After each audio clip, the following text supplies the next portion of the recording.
First thing you would like to do right now? Quick shower, for sure. Quick shower first. Willkommen zurück bei Time Out Racing. Und wenn du neu bei uns bist, ich bin der Sven und wir zeigen dir die Dakar, wie du sie im Fernsehen nicht zu sehen bekommst.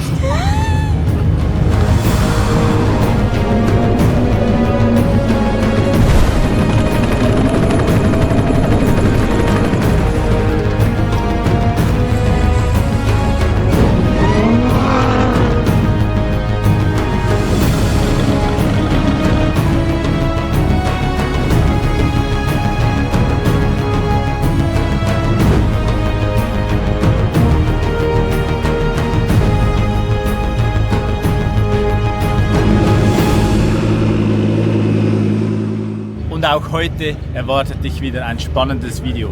Wir hatten den Rundgang bei Dacia. Wir bekommen als erste Feedback von Dennis und Lukas, wie die Stage 1 war. Und wir waren natürlich wieder bei Maxi. Wie war sein erster Tag an der Dakar 2026? Okay, so we've got quite a big Dacia village this year. We've got 4 cars in the rally, as you can see. It's quite a tough event over 3 weeks. We've started on the prologue. So to support the 4 cars in the rally, we bring quite a lot of equipment with us, as you can see. So behind that truck at the end there, we have 10 motorhomes. 10, okay. Okay, for drivers and so on and so on. And we'll walk around that way and come back here if that's okay. Yeah, perfect.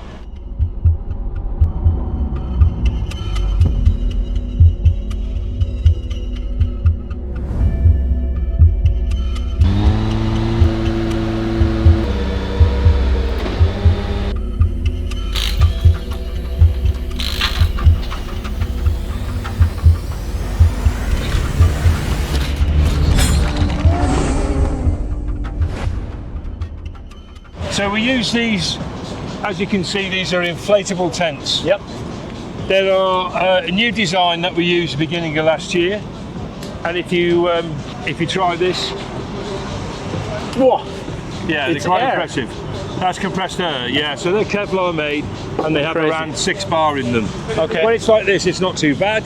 But when it's stormy, windy, sandstorms, you can see they're joined together, and we can shut the whole lot off. Okay. We need to give the guys, the right environment to do their job properly. What was the reason to add another car? What was the reason to add another car? Well, I wanted to learn German. yeah, we need some German friends. So Okay. we just wanted to give Dennis the opportunity to come with us. Okay, that makes sense. Thank you. We're serious about winning Dakar. We have Seb, Nasser and Lucas. Yeah. And Christina as well. So it is a marketing program, and the target is to win Dakar. So you need the best of everything. Okay. You need the best Got it. mechanics, you need the best tents, Yeah. you need the best drivers. Okay, got it.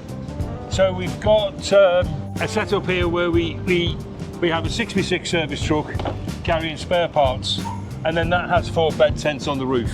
For mechanics, yeah. This one is mostly geared up to carry spare parts and do some electrical stuff and so on and so on. We have the back office in here we can use and shut that off if it's stormy, and the same in that one. Yeah.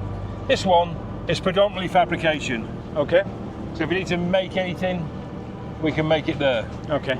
These areas down here, as you can see, our treatments area, and this is the little cafe area for journalists, which you're quite welcome to have a coffee at. This truck here is probably the better one to walk through.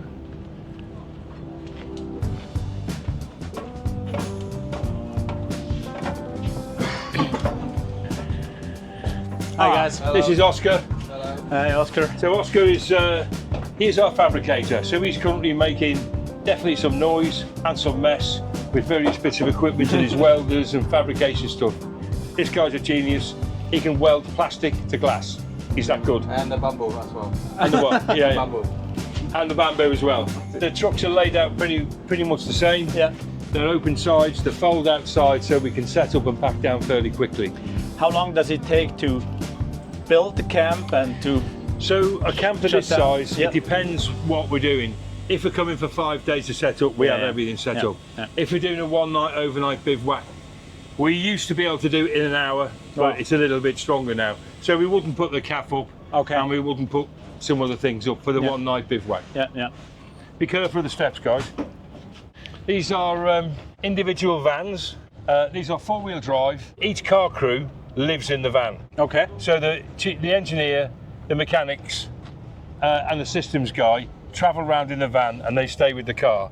So on Dakar, if one car gets ahead or behind or the gaps can be quite big, they stay with the car. Okay. So where we're allowed to service on the common route, Yep. there'll always be one of those lurking around, and probably a motorhome and probably our 6x6 truck. This is a truck when you have the service spots, right? Exactly. Yeah. This truck is for the start and the finish of end of stages. It's a 500 horsepower MAN 6x6. We can sleep 4 people on the roof and 1 in the cab. This carries all the emergency spares for before and after the stage. Obviously, after the stage is more important. So tomorrow's pit stop, for example, will send this. So this has a built-in generator off the engine, so it can run the engine and give you 15 kilowatts of power, as have all the trucks. So this truck leaves as early as possible in the morning. Exactly, Oh, exactly. And the routine for this truck is it goes to the last place on the common route before the cars go to the stage. Yeah. And then as soon as the 4th car's gone, he moves to the stage finish where the common route meets the stage finish, just to protect it. And he'll meet the vans. We normally have a motorhome and so on to look after them as well. How many tires you bring in to the Dakar?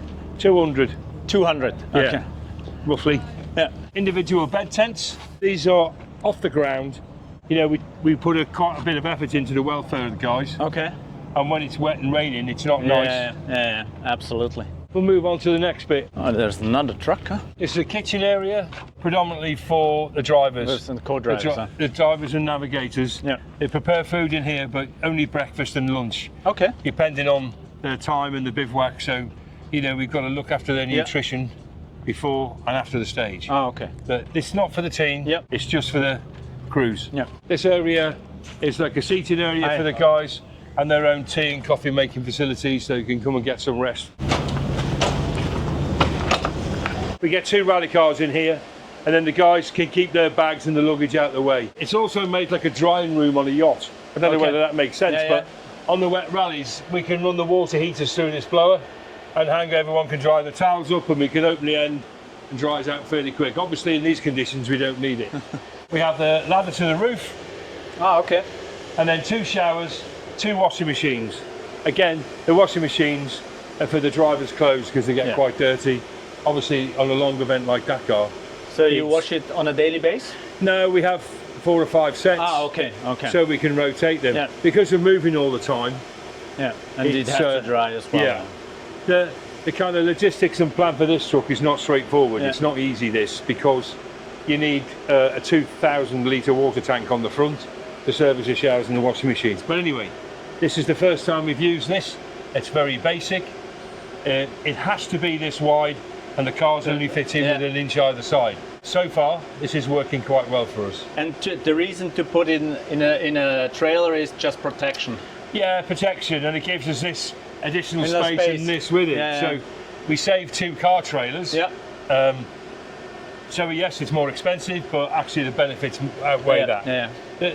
We still bring car trailers as well for the other 2 cars. I saw some trailers from Santa Susana to Barcelona. They were on the trailer. Yeah. We have 2 trailers as well. You always need trailers around you on Dakar because they're so useful. Yeah. Right. Be careful with the steps. Darcia Bigster with a chief mechanic who sleeps on the roof. This truck, not very pretty, but it carries a lot of big boxes and our spare bodywork. Yeah. And normally it's closed. The front part of this truck, this is a workshop truck and rebuild area. Okay. So this is transmissions, diffs, gearboxes. So it has a workbench. Yeah. Ah, okay. There's a rebuild area here, and then there's a driver area in the back here where we can store all the okay. driver's kit. Yeah. Where's Deine? Over here, 21, 22, I think. Ah, okay. Yeah. We haven't got stickers for you yet, have we? It's all good. It's only their first event. Carla is taking care, so no worries. It's our management truck. So we have an engineering team down here, a senior management, and our communications officer, and our sporting and operations team down here. Crazy. And then we can do various debriefs with that bloody zebra on the screen. So it was designed for 3, but now we have 4 cars. It's a little bit crowded. Okay. But generally, this works really well. As you can see, it's got double air conditioning in here, particularly when the door's closed. And a fridge tea and coffee. And the guys can work in here, take the proper decisions in a proper environment without the noise and the stress and everything. Yeah. Same for the senior management, our team principals, engineering staff, It's huge. data logging people and so on. So you can see we want to share information, we can do it pretty easily like that. Yeah. Okay? Perfect. Well done, mother. This area here, chief mechanic and our parts people. So they're really close to the car in this tent. So they're right in amongst the cars. The guys are available all the time. So We spoke with the KTM this morning, and they have one guy for logistics. So if a mechanic needs a part, he's not allowed to just get a part, he has to ask. Is it same here? saying we've got 2 guys on the end there, yeah. Oh, okay. Yeah. Otherwise it gets a mess. Yeah, you get it. It's not so much that, you know, it's not so much tracking it, it's replacing it when it's used and keeping the grip of the stock. Okay. Because all of a sudden you don't want to get to Bishop and run out. So Yeah. we kind of need to manage all that stuff. Okay. Thank you very much for your time. You're very welcome. Appreciate it. Just watch your step. Yeah, Come yeah. out this way. Da wollte ich schon seit Jahren mal rein. Ja, es ist viel Technik, viele tolle Das Leute. ist crazy. So that's a brief tour. If you have any questions, come and see us at any time. Thank you very much. And if you need anything else, just come and find me or ask Dennis and we'll help where we can. Thank you very much. Nice to meet you. You're very welcome. I need my mic. Oh yeah. Otherwise, I forgot hear about the that, sorry. secrets. Hey? I hear the secrets. Yeah.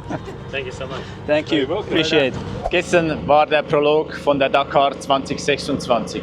Und was ein Prolog ist, das erklärt euch Basti. Und Basti ist der Beifahrer vom SK, von diesem wunderschönen Mercedes-Benz LKW. Hi Leute, ich bin der Basti, bin der Beifahrer vom Stefan vom SK Racing Rennteam. Und ich erkläre euch einmal ganz kurz, was man unter Prolog überhaupt versteht. Wir nehmen ja in der Dakar Classic Klasse teil und da ist tatsächlich der Rennablauf etwas anders wie bei der normalen Dakar. In der normalen Dakar geht es ja darum, die gesamte Strecke über die 14 Tage schnellstmöglich zu fahren. Und bei uns ist es so, dass wir verschiedene Herausforderungen haben. Wir haben einmal den Regularity-Test, das bedeutet, es ist eine Gleichmäßigkeitsrallye. Das könnt ihr euch so vorstellen, wir bekommen eine Route vorgegeben und eine Durchschnittsgeschwindigkeit und müssen die so gut wie möglich treffen. Wenn wir zu schnell oder zu langsam sind, kriegen wir Fehlerpunkte und am Ende des Tages geht es darum, wer in dem Abschnitt die wenigsten Fehlerpunkte hatte. Dann gibt es noch den Navigationsteil. Das bedeutet, dort müssen wir nicht auf die Geschwindigkeit von Anweisung zu Anweisung achten, sondern da geht es darum, dass wir eine Gesamtzeit kriegen und in dieser Gesamtzeit diesen Navigationsteil abfahren müssen. Und das klassisch mit einem Papier-Roadbook, wie man das halt auch in der normalen Rallye kennt. Der dritte Teil ist dann der Dünentest. Im Dünentest geht es darum, ein Dünenfeld zu durchqueren. Das heißt, wir kriegen eine Strecke in etwa vorgegeben und müssen da GPS-Checkpoints erreichen, die zum Beispiel auch mal auf einer Düne sein können. Und da müssen wir halt versuchen hochzukommen, um dann diesen Checkpoint einzusammeln. Da gibt es aber tatsächlich auch einen Weg, weil es für manche Fahrzeuge zu doll ist oder wenn manche Fahrer da nicht reinfahren wollen, gibt es einen Chicken Way. Das bedeutet, man hat auch die Möglichkeit, ja, der heißt tatsächlich so, man hat auch die Möglichkeit, außen rum zu fahren um das Dünenfeld und dann halt eine vorgegebene Strafpunktzahl in Kauf zu nehmen, dafür, dass man da dann nicht reinfährt. Weil wenn man sich darin festfährt und nicht wieder rauskommt, da hat man größere Probleme, dann nimmt man lieber die Strafpunkte in Kauf. Und da gestern von euch noch ein paar in den Kommentaren gefragt haben, nach ein paar mehr technischen Daten zum LKW, haben wir hier noch einmal so einen schönen Sticker. Da stehen nochmal das genaue Gewicht, Länge, Höhe und die Breite. Ja, der Motor hat 14 Liter Hubraum, hat 2 Achsen, ist voll gesperrt. Das heißt, wir können so gesehen alle Räder mit voller Kraft drehen lassen. Die Technikbegeisterten unter euch werden auch wissen, was eine Sperre ist. Ansonsten haben wir hier eigentlich nicht viel verändert.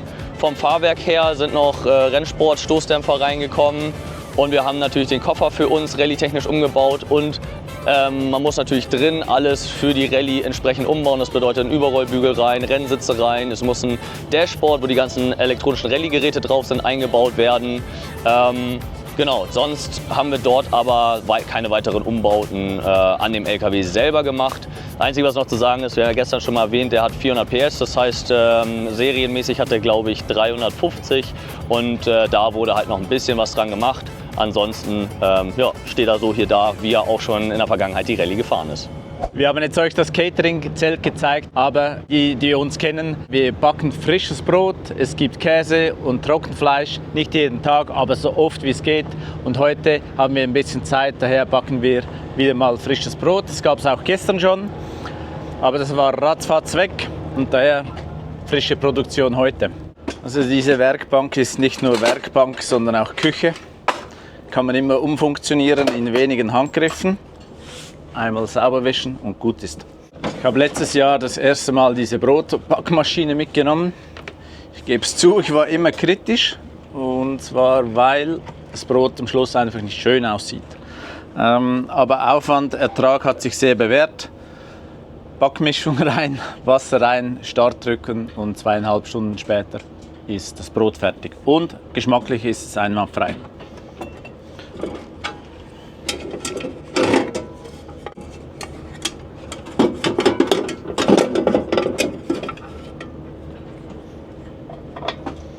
Die Maschine rührt, gärt, backt heißt vermutlich.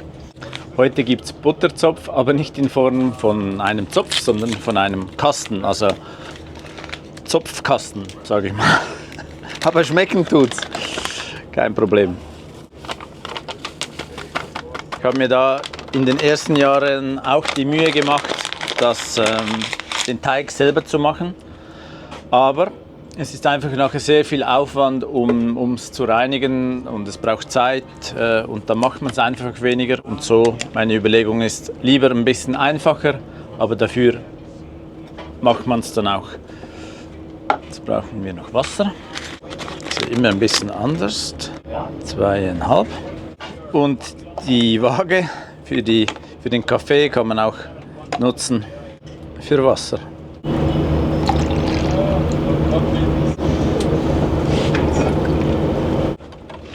Jetzt noch Programm einstellen für Brotmischung, das ist die Nummer 5. Und wir mögen es gerne ein bisschen dunkler als normal. Start, das war's schon. Jetzt 2,5 Stunden warten und das Brot ist fertig.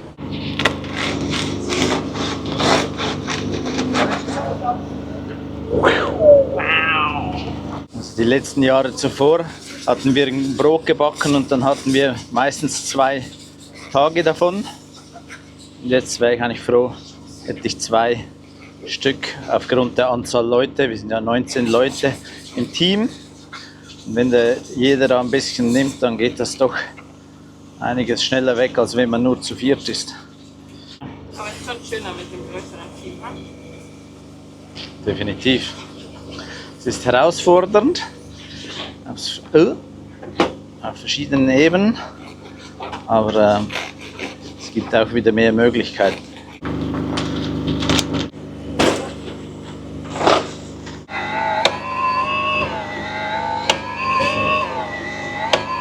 Also so sieht das bei Time Out Racing aus, wenn man zurückkommt von der Stage. Was Kleines zu essen, frisches Brot. Mal schauen, ob es schmeckt.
Hey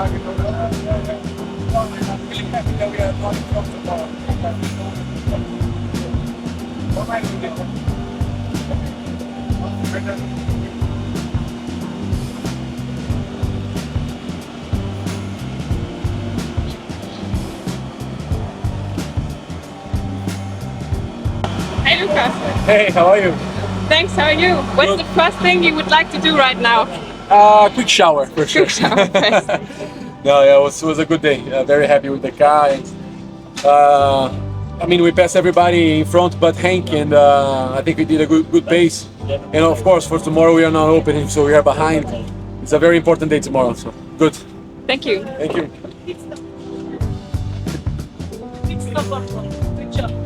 Thank you, guys. What are on the green chicks?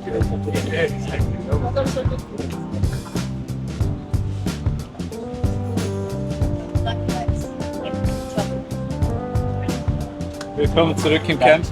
Waren irgendwie Kilometer 150 schon das zweite Auto auf der Strecke, dritte Auto.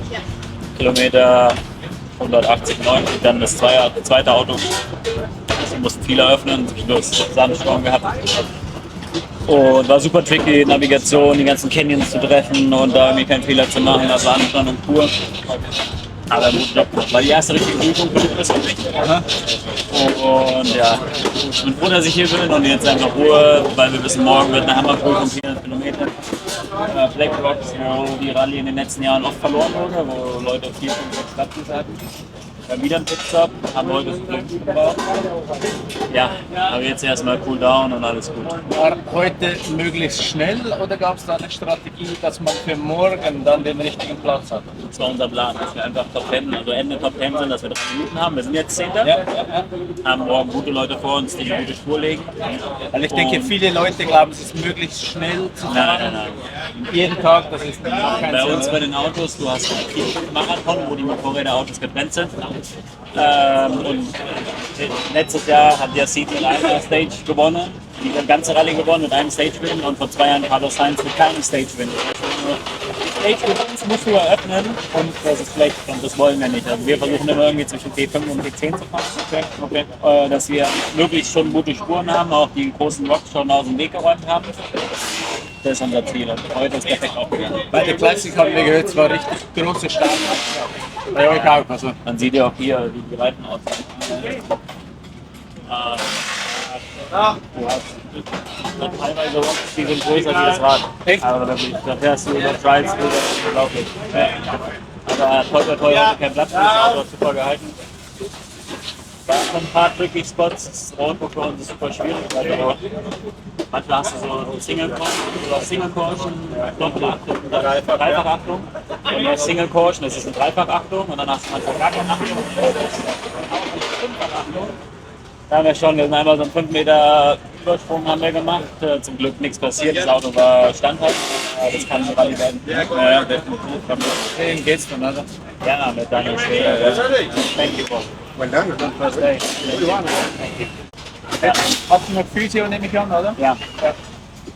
Aber jetzt Physio oder Informativ mit unserem Ingenieur. Haben wir gestern gesehen im Truck. Ja, da besprechen wir alles, was passiert ist, was wir beachten müssen. Einschläge, diesen Sprung müssen wir klar benennen, dass die Fahrt checken. Den Unterboden müssen die Jungs speziell checken, weil wir da eben diese großen Rocks. Ja, du fährst einfach in Schritttempo drüber und schraubst auf und die müssen halt alles speziell checken, dass halt das Auto auch 2 Wochen durchhält. Dann essen wir was, weil ich glaube jetzt sind wir 15:30 Uhr, ist halt quasi nichts. Ne? Und dann gibt es Physio und dann ist schon wieder 18 Uhr Vorbereitung auf morgen. Also 17 Uhr kriegen wir die Info, 18 Uhr haben wir dann Team, das erste Meeting und dann geht es wieder von vorne los. Wie machst du das mit dem Pinkeln? Ich wollte gerade selber fragen. Es gibt verschiedene Möglichkeiten. Es gibt die Pampers, es gibt einen Katheter. Manche Leute lassen laufen. Pampers funktioniert gut, kann ich sagen. Okay, gut. Also, du bist gehandicapt. Also wir haben nach ca. 200, wir gehen mal ein bisschen raus, glaube ich. Nach 200 Kilometern haben wir den ersten kurzen Stopp. Aber nur 5 Minuten. Und heute war es so, Lukas wollte, weil der hat nichts, aber der hat gar keine Zeit zu hören. Er muss dann durchhalten. nicht vorbereitet und dann halt, wenn es geht. Also erhol dich gut. Danke. Danke, Dennis. Viel Spaß heute. Danke. Einschalten, immer einschalten. Ganz wichtig.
Also nicht nur bei Timeout Racing gibt es eine Checkliste. Die von Dacia haben das bei uns irgendwie kopiert. Keine Ahnung warum. Aber wir lassen es zu. Buenos dias. Buenos dias. ¿Qué tal?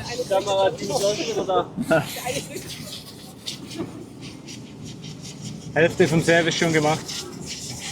Oh, es geht eigentlich. Gerade angefangen. Wie war die Stage? Gut. Ja, also vom Ergebnis bin ich sogar überrascht tatsächlich. Am Anfang habe ich gleich mal ein paar überholt und habe ich gesagt, nee, lass mir jetzt nicht mitreißen, ich fahre mein Tempo. Ja. Habe dann noch 2-3 Mal wieder welche eingesammelt, wo sie sich verfahren haben. Aha. Einen Punkt haben wir drin gehabt, da haben wir irgendwie alle den Checkpoint nicht gefunden. Waren wir 6, 8 Leute auf einem Haufen. Haben Wie lange nichts etwa? 10 Minuten? 5 Minuten. 5 Minuten, okay. Die sind dann, also man muss schon mal ein bisschen aufpassen mit der Gruppendynamik. Einer zieht los und alle hinterher und dachte, nee, ich fahre mal in die Richtung. Da habe ich das Checkpoint auch gleich gehabt. Ja, also im Großen und Ganzen sehr gut. Gut, ja. Nichts kaputt gemacht, alles gut gegangen. Und hat Spaß gemacht zum Fahren? Stellenweise ja, Aha. da war aber auch so ein Stück drin. Der lauter so große Steine halt und keine Spur drin. Aha. 20 km/h, alles so. Und wie 6 lang? Mann in einer Reihe, ich glaube 5 Kilometer. Boah, lange, Das ja. habe ich echt gedacht, also das müsste jetzt nicht sein. Ja, ja. Und dann am Tankstopp war der Wind war brutal. Okay, Also da hat es einen Sandsturm gehabt, mehr oder weniger. kaum was Bist auf der gesehen. Ja. Geraden gefahren mit 20 Grad Schräglage. Wow. Ist dann auch ein bisschen gruselig. Und morgens war es kühl? Nee, war okay. Nee, okay. Ich hab mal Regenjacke drüber gehabt. Ja, ja, gut. Der Reifen sieht okay aus, oder? Ja, ist schon gut. Bin sehr zufrieden mit den Reifen. Die Felge hat schon ein bisschen einen mit. Oh ja. Was machst du jetzt da? Nix. Nichts. Das ist ganz normal im Rallye-Sport. Aha. Die kannst du einmal auf der Presse, kannst du wieder rausbiegen ein bisschen. Musst halt immer aufpassen, irgendwann reißen sie. Aber solange die nur so aussieht und das Moosgel noch nicht rauskommt, Ja, alles gut. Okay. Danke für deine Zeit. Ja, gerne. Wir sehen uns. Danke dir. Alles Gute. Macht's gut. Ja, nee, das geht ja nicht. Der kann das viel zu gut. Also, Tobi, wir haben die längsamste, oder wir möchten die längsamste Fahrt in diesen 10 Meter, also für dich nur 9, weil du Profi bist, mit diesem unglaublich guten Bike extra dafür gemacht. Was nicht gilt, also du darfst keine Kreise ziehen rundherum, sondern möglichst gerade. Der Rekord ist bei 1,30. Lüge. Ist so? Echt? Ja, genau. Du selber. Nee, ich habe 1,09. Vorne Start. Also ich glaube, für Tobi machen wir mit den verschlossenen Augen. 15 Sekunden. Hei, hei, hei. Ich habe es auch zuerst im Stehen versucht, aber da war ich schlechter, dann habe ich es auf Sitzen umgestellt. 35 Sekunden. Kann er den Rekord brechen? Man weiß es nicht. 45, ja, es kommt gut. Das Bike wurde extra für diese Challenge entwickelt und uns von MS Energy zur Verfügung gestellt. 1 Minute, 3, 4. Das war der Wind. Nicht schlecht, nicht schlecht. Das machen wir nichts. Bin ich geschlagen von dir, Sven. Nee, ich bin ins Ziel gefahren. Sehr gut, danke. Es geht. Ich war ein bisschen zu langsam. Ich war einfach ein bisschen zu wenig attackiert und riskiert. Es waren schon gescheit gestanden. Aha. Brutal, ja. Vor allem dann Hat der Dennis auch gesagt bei den Autos? Ja, vor allem dann das Vulkangestein, da reißt ein Auflauf. Mir hat die Felge, bin ich von einem Flussbett, so von 2 Meter hoher Kanten, bin ich so mit 150 angebracht. Und dann bin ich so bergab geguckt und auf einmal kommt unten so ein Stein daher.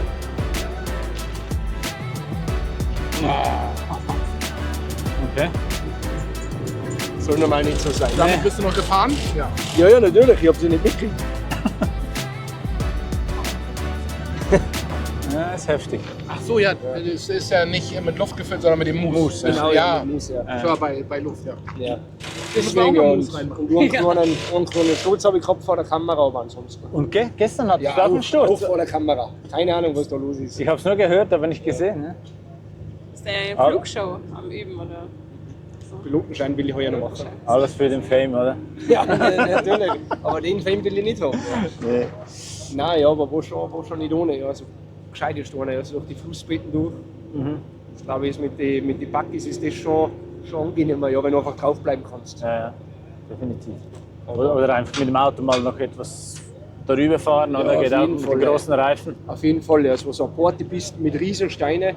Und die waren aber alle so, dass wenn du das an T1-Backi oder mit einem normalen Backi gefahren bist, dann hast du das gar nicht mitgekriegt. Aber mit dem Motorrad natürlich, da rachst du mit deinen 80, 90 km/h drüber, ne, aber da lass dich schon gescheit. Heftig, ja. Lass dich schon schwanken.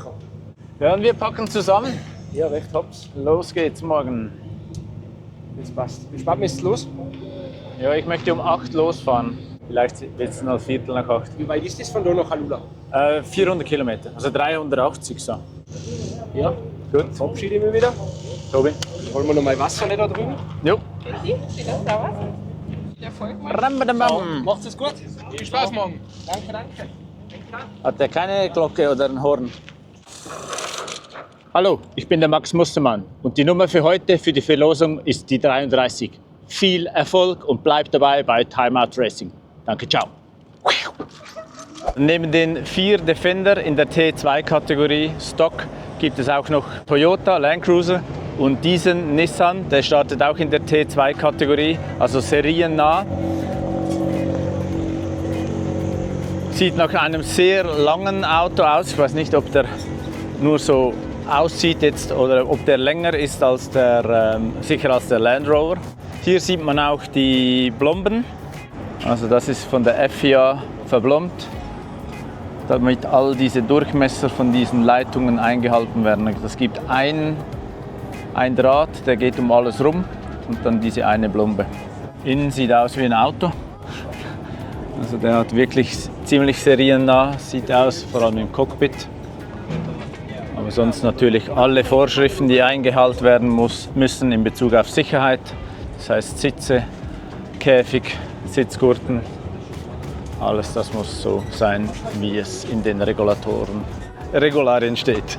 Also ich muss sagen, diese T2-Autos in diesem Jahr interessieren mich mehr als sonst. Ich weiß auch nicht warum, vielleicht weil mehr Fahrzeuge sind. Ich habe die immer ein bisschen gar nicht wahrgenommen, wenn ich ehrlich bin. Und jetzt mit Defender und all den Toyotas und auch dieser finde ich cool, dass es diese Kategorie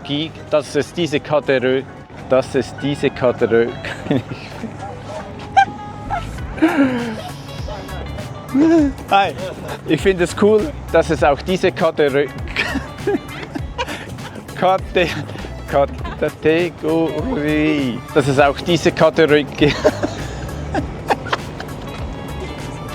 What's happening in there? Kategorie. Category. Yeah. Stock.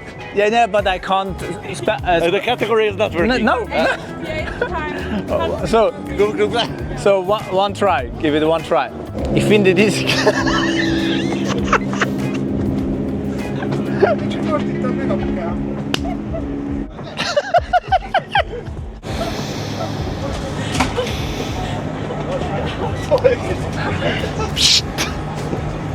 Dieses Jahr finde ich diese Kategorie unglaublich spannend. Vielleicht, weil es mehr Fahrzeuge hat. Eine gute Möglichkeit mit weniger Budget. Nein, das stimmt eben nicht. Komm. Dieses Jahr Komm, vergiss es.